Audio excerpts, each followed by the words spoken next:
আল্লাহওয়ালা ওনার এলাকার সবচেয়ে বড়, আমাদের দেশে তো বাড়ি বাড়ি কবর, ঠিক না? হ্যাঁ, এলাকা ভিত্তিক তো কোনো কবরস্থান নাই, আছে? হ্যাঁ, আমাদের দেশে তো হলো বাড়ি বাড়ি কবরস্থান, ঠিক না? হ্যাঁ, ওই আল্লাহওয়ালা এলাকার সবচেয়ে বড়, যেখানে হাজার হাজার লোক দাফন ছিল, বৈশাখ কাঁদতেছে, যুবক ছুটে যায় বলতেছে, বাবা তুই কবরস্থানে কাঁদিস কেন? তোর কান্না দেখবে কে? আর প্রয়োজন থাকলেই বা মিটাবে কে? তোর কি কেউ মারা গেল? বলছে, বেটা আমার কেউ মারা যায় না। তো বলে, চল বাবা লোকালয়ে চল, ওইখানে বৈশা কাঁদ, তোর কান্নাও মানুষ দেখবে। প্রয়োজন থাকলে কোনো সদয়বান ব্যক্তি পাওয়া যাবে যে তোর প্রয়োজনকে মেটাবে। আল্লাহওয়ালা বলতেছিল, মনোযোগ মনোযোগ হইতে পারে, কারো দিলে লাগতে পারে, লাগার মতো কথা। আল্লাহওয়ালা বলতেছিল, বেটা আমি সচক্ষে দেখতেছি এই কবরস্থানের মানুষগুলা যখন উপরে ছিল, আল্লাহ 24 ঘন্টা মাফ করার জন্য ডাকতো, কিন্তু বেশিরভাগই কেউ হাত উঠাইতো না, মাফ চাইতো না, মাফ চাইতো না। 24 ঘন্টা আল্লাহ ডাকতেন, আজকে 24 ঘন্টা ডাকতেছে। ইয়াবসুতু ইয়াদাহু নাহারান হাত্তা ইয়াতুবা মাসিআল লাইল, সারা দিন হাত প্রসারিত করে রাখেন, গুটগুটে অন্ধকারে যে নাফরমানি করছে সে সূর্যের আলোতে যেন তওবা করে।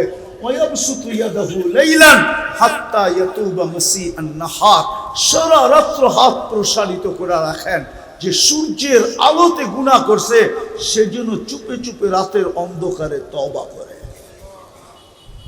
কিন্তু আফসোস, এই মজমায় পাওয়া যাবে কিনা আমি জানি না, একজন যুবকও পাওয়া যাবে কিনা, একজন পুরুষও পাওয়া যাবে কিনা, ঘরের অন্তরালের মা বোনরা হবে কিনা জানি না, যে মৃত্যু ঘুমানোর সময় ডেলি হাত দুটা উঠায় ঘুমায়। একজনও হবে কিনা আমি জানি না, যে ডেলি যখন ঘুমাইতে যায় তখন হাত দুটা উঠায় ঘুমায়। এই কথা বইলা ঘুমায়, মালিক আমি তওবা করে ঘুমাইলাম, কাল সকালে তুই উঠাইলে না উঠবো, নাইলে তো আমার চির নিদ্রা হয়ে যাবে না, আর কিয়ামতের সকাল পর্যন্ত কেউ আমাকে উঠাইতে পারলে না, আমিও উঠবো না। আমি কিন্তু হাত উঠায় ঘুমাইলাম। তা আল্লাহওয়ালা বলতেছিল, বেটা সচক্ষে দেখতেছি জমিনের উপরে যখন ছিল 24 ঘন্টা মাফ করার জন্য ডাকতেন, কেউ হাত উঠাইতো না। এখন চোখে দেখতেছি 24 ঘন্টা মাফ চাইতেছে, আল্লাহ একবারের জন্য তাকায়া দেখেন না, কোনো দিন দেখবে না, কসম খোদা। কেন আল্লাহ যার দিকে তাকায়, তাকাইতে দেরি, হায় হায় হায় হায়, ওকে রহমতের চাদর দিয়া ডাকতে দেরি করে না।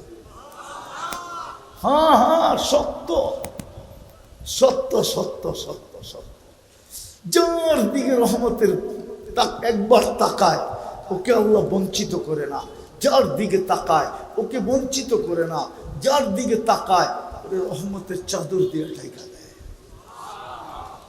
এই জন্য চলেন, দ্বিতীয়, আজকের থেকে যখনই ঘুমাবো আমি যুবকদের পায়ে হাত দিয়ে বলতেছি, যুবক তুমি সারাদিন কি করো আমার এটা বিষয় না, আমাকে আল্লাহ তোমার জন্য চৌকিদার বানায় পাঠায় না। কোরআন বলে লাস্তা আলাইহিম বিমুসাইতির, আল্লাহ যখন বন্দুকই বলছেন তো আমাদেরকেও বলছেন তোমাদেরকে চৌকিদার বানায় পাঠায় না। আফসোস তো এইখানেই, মানুষ মানুষের দোষ টোকায় বেড়ায় কি করে, দোষ টোকা। আমাদের সমাজ এটাই, বিশেষ করে আমাদের দক্ষিণ অঞ্চল এটাই, আমাদের পুরা দক্ষিণ অঞ্চলের বেশিরভাগ এটাই, একজন আরেকজনের দোষ সারাদিন দেখা বেড়ায়, তালাশ করে বেড়ায়, খুঁজা বেড়ায়, বইলা বেড়ায়। রাগ হয়ে গেল মনে হয় দক্ষিণ অঞ্চল বলা। আমার মুখেও কিন্তু পড়তেছে, উপর দিকে থুতু দিলে নিজের মুখে থুতু পড়ে, আমার গায়েও পড়তেছে, কিন্তু করবো কি? হয় হয়। আল্লাহ আমাকে চৌকিদার বানায় পাঠায় নাই যুবক, তুই সারাদিন কি করিস আমার আপত্তি নাই, কিন্তু আমি পায়ে হাত দিয়া বলবো আজকে থেকে ঘুমানোর আগে হাত দুটা উঠায় ঘুমাবো। পারবেন? পারবেন? অঙ্গীকার, ওয়াদা, পাক্কা? হ্যাঁ, যদি অভ্যাস করতে পারেন কাল কিয়ামতে আপনার সাথে দেখা হবে ইনশাআল্লাহ। ইনশাআল্লাহ দেখা হবে। ওই দিন জিজ্ঞাসা করবো কি মিলল, আপনিও চিৎকার দিয়ে হাসি দিয়া বলবেন কি মিলল?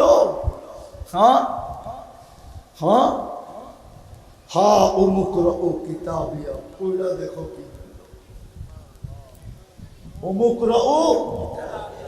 তখন আপনি বলবেন অমুক ও কিতাবিয়া, পয়রা দেখো আমার কি মিলল। ইনশাআল্লাহ আপনি বলবেন, ইনশাআল্লাহ যুবক বলবে আজকের থেকে তওবা করে ঘুমাবো। ঠিক? পাক্কা ওয়াদা? পাক্কা? পাক্কা? আর সর্বশেষ একটা জিনিস, এক থেকে দুটা জিনিস, আর বেশি না, আর মাত্র দুটা জিনিস, আজকাল থেকে নামাজ ছাড়বো না। ওয়াদা? ওয়াদা?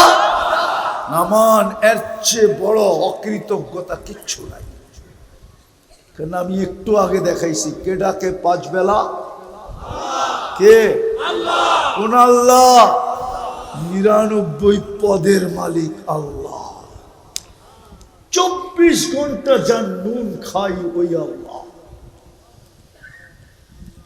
যিনি রাখে তো মারে কে? ওই আল্লাহ। মারে তো রাখে কে? ওই আল্লাহ। 24 ঘন্টায় 5 বার ডাকে, ঠিক না? সত্য তো? এর চেয়ে বড় অকৃতজ্ঞতা কিছু নাই, এর চেয়ে বড় নিমক হারামি কিছু নাই, এর চেয়ে বড় কপাল পোড়া কেউ নাই, এর চেয়ে বড় হতভাগা কেউ নাই। পঞ্চমটা বলতেছি, পঞ্চমটা আমি বলি নাই, আমি লেখি নাই, পিরানে পীর লেখছে, আব্দুল কাদের জিলানি লেখছেন, মাহবুবে সুবহানি লেখছেন, জিল্লে রহমানি লেখছেন রহমতুল্লাহি আলাইহি। উনি লেখছেন শুকর পর্যন্ত সকালবেলা ঘুমেরতে উঠা বলে আল্লাহ লাকাল হামদ আল্লাযী খালাকানি, প্রশংসা তোমার যিনি আমাকে তৈরি করলেন। কিন্তু আমার একটা অনুরোধ, কাইলা ইয়াকা আউয়ালা নাযরিন আলা মান লা ইউসাল্লি, আমার প্রথম দৃষ্টিটা যেন কোনো বেনমাজির উপরে না পড়ে, না পড়ে। কিতাব গাঠেন আব্দুল কাদের জিলানী, দেখেন লেখা আছে কিনা। শুকর পর্যন্ত বলে ও আমার চোখে নিকৃষ্ট। যুবক একটু নিজেকে প্রশ্ন করো, আপনারও প্রশ্ন করেন, পড়বেন নামাজ না ছাড়বেন? পাক্কা? হ্যাঁ? মসজিদ ভরবে না খালি হবে? হ্যাঁ? পাক্কা? ওয়াদা? আর একটা জিনিস শুনুন, হক্কানি আলেমদের সাথে চলেন, ওনাদের পিছে চলেন। হক্কানি আল্লাহওয়ালাদের সাথে চলেন, ওনাদের পিছে চলেন। সাথে এবং সাথে এবং হক্কানি আলেম আর আল্লাহওয়ালাদের। আলহামদুলিল্লাহ, দেখা মনটা ভরে গেছে। ভাবতেও পারি নাই যে এই এলাকায় এরকম মাদ্রাসা আছে। হ্যাঁ হ্যাঁ, আমি প্রথম আসছি আপনাদের এই জেলায়। আমি এই থানায় কোনোদিন আসি না, এটা আমার ফার্স্ট টাইম। হ্যাঁ, সামনে দিয়ে গেছি। না না, প্রোগ্রাম কেন, এই থানাই প্রথম। আমি আসি নাই কখন। হ্যাঁ, নৌকা দিয়ে লঞ্চে গেছি নদী দিয়া, কিন্তু এখানে পা রাখি নাই। কেন আল্লাহ নিয়ে আসছে এটাও জানি না। দেখা মনটা ভরে গেছে যে এইখানেও হয় মুহাম্মদুর রাসূলুল্লাহর উত্তরসূরিরা বাগান খুলা বসে। বাংলাদেশ টিকা আছে এই জন্য, নাইলে বাংলাদেশ বহুত আগে মাটির সাথে মিশা যেত। শুধু বাংলাদেশ তিনটা কারণে বিপর্যয়ের হাত থেকে বেঁচা যায়। আর আমার বিশ্বাস দুনিয়া যত গবেষণা করুক না কেন, বাংলাদেশ কোনোদিন বিপর্যয়ের শিকার হবে না। জোরে আমিন বলেন, আমিন। বাংলাদেশ কোনোদিন বিপর্যয়ের শিকার হবে না। আমার বয়ান আছে, বাংলাদেশ নড়ে চড়ে পড়ে না, পড়বেও না কোনো। তিনটা পরিবেশের কারণে। বাংলাদেশের মতো মসজিদ দুনিয়ার কোথাও নাই। এতটুক জায়গার ভিতরে এত মসজিদ। হ্যাঁ, ইন্দোনেশিয়া মসজিদের সংখ্যা বেশি বাংলাদেশের চেয়ে, সারা দুনিয়ার সবচেয়ে বেশি। কিন্তু ইন্দোনেশিয়া আপনি চিনেন না, আমি 8 বার গেছি, আপনি আমার চেয়ে বেশি চিনেন না। 17,800 দ্বীপের দেশ, মাত্র 55% দ্বীপে মানুষ বাস করে, 45% দ্বীপ খালি পড়ে রয়েছে। মধ্যখান থেকে এক মাথায় যেতে 6 ঘন্টা লাগে প্লেনে, 6 ঘন্টা। আমি নিচে গেছি জাকার্তা টু জয়াপুরা, পাপুয়া গিনি 6 ঘন্টা ফ্লাইটে লাগে, 6 ঘন্টা। বাংলাদেশের মতো মসজিদ দুনিয়ার কোনো দেশে নাই। বাংলাদেশের মতো মাদ্রাসা মক্তব দুনিয়ার কোনো দেশে নেই। তৃতীয়, বাংলাদেশের মতো হক্কানি আলেম ওলামা আল্লাহওয়ালা দুনিয়ার কোনো দেশে নেই। আমি মক্কা মদিনা বাইতুল মুকাদ্দাস নিয়ে তুলনা করতেছি না, এই কোনটা তুলনার ঊর্ধ্বে? ওই তিনটা নিয়ে তুলনা চলে চলে, ওইটা তিনটা তুলনার ঊর্ধ্বে, তিনটা ইস্তেসনা।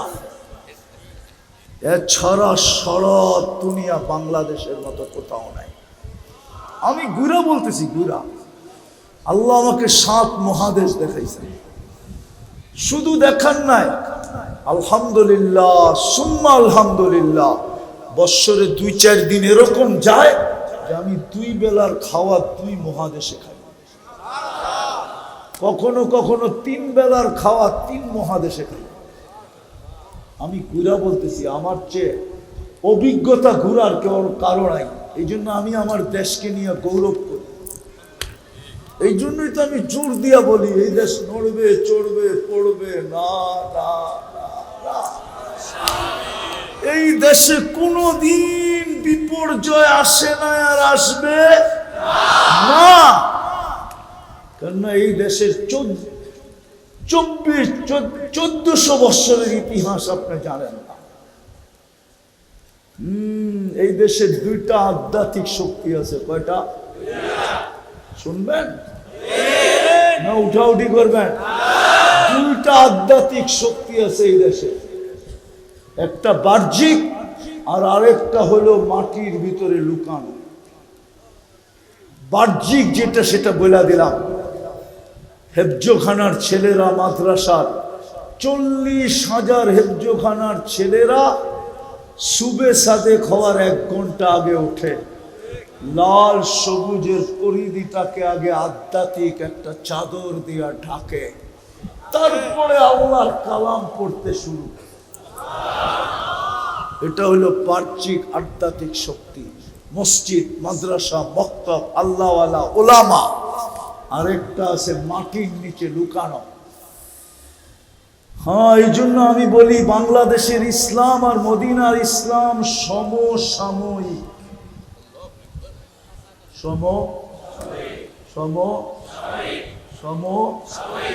আপনি জানেন বাংলাদেশে বুখারীর দর্স কোন সনে শুরু হয়েছে? 800 বছর আগে, 1268 সনে। কত? এখন কত? পুরো 800 বছর আগে বাংলাদেশে মাদ্রাসা শুরু হয়েছে বুখারী দিয়া। আবু তায়ামা রহমতুল্লাহ আলাইহি সোনার গায়ে সর্বপ্রথম বুখারীর দর্স দিয়েছেন। বাংলাদেশের মাটির নিচে আধ্যাত্মিক শক্তি লুকায়িত আছে। হ্যাঁ হ্যাঁ হ্যাঁ, আমার কথা মেনে নেন। বাংলাদেশের ইসলাম মদিনার সমসাময়িক। আল্লাহর রাসূল হিজরত করেন না, এখনো মক্কায় স্টিল নাও 4 সাহাবী বাংলাদেশে চলে আসে। আবু ওয়াক্কাস, ওহাব ইবনে মালিক, কাসিম ইবনে হুযাইফা, উরওয়া ইবনে সাসা, 2 জন এখান থেকে চীনে গেছেন। 2 জনের কবর চীনে আছে। একজনের কবর মঙ্গোলিয়ার বর্ডারে, ওহাব ইবনে মালিক রাদিয়াল্লাহু তাআলা আনহু, আর গোয়ানজুতে হলো আবু ওয়াক্কাস রাদিয়াল্লাহু তাআলা আনহুর কবর। আর 2 জনের কবর এই বাংলার মাটির নিচে আছে, বাংলা। কিন্তু আমি জানি না কোথায় আছে, কিন্তু এটা সত্য আছে। এই আধ্যাত্মিক শক্তি এই মাটির নিচে ঘুমায় আছে। এই জন্য এই মাটি নিয়ে যারা খেলে না, এই মাটির একটা বৈশিষ্ট্য আছে, বেশি খেললে হয়তো ওরে রান আউট করে দেয়, নাইলে ওরে বোল্ড আউট করে দেয়, নাইলে ওরে ক্যাচ আউট করে দেয়, আর নাইলে ছক্কা মাইরা বাউন্ডারির বাইরে করে দেয়। এটা হলো এই মাটির বৈশিষ্ট্য। আমি ইতিহাস পড়ে বলতেছি, পাতিহাস পড়ে না। আমার ইতিহাস জানা আছে 1400 বছরের। এই মাটির ইতিহাস আমি জানি। এই জন্য সর্বশেষ যেটা বলতে চেয়েছিলাম, হক্কানি আলেম ওলামা আল্লাহওয়ালাদের সাথে চলা। ওয়াদা? আল্লাহ আমাদেরকে আমল করার তৌফিক দান করেন। ওমা আলাইনা ইল্লাল বালাগ। মাদ্রাসার জন্য উঠাউঠি করেন না, দোয়া হয়ে যাবে। ব্যাগ রাখা আছে, যে যতটুকু পারেন। 1 টাকা, এই উম্মত 1 নেকি দিয়ে জান্নাতে যাবে। আপনি ইচ্ছা করলে 1 টাকা দিয়েও জান্নাতে যেতে পারেন। এই জন্য ছেলেরা আপনাদের কাছে যাবে, কেউ খালি হাত যাবেন না। কই ছেলেরা কই? হ্যাঁ, কোন জায়গায়? মাদ্রাসায়? হ্যাঁ, কোথায় দেখি তো না। একবারে দিয়ে যুদ্ধ টুদ্ধ হইব না। কমান্ডো স্টাইল, এদিক দিয়ে বলতে দেরি, ঝাঁপায়া পড়তে যাতে দেরি না হয়। কেউ খালি হাতে যাব না, উঠাউঠি করবো না। 1 টাকা পারেন, 1 টাকা দেন।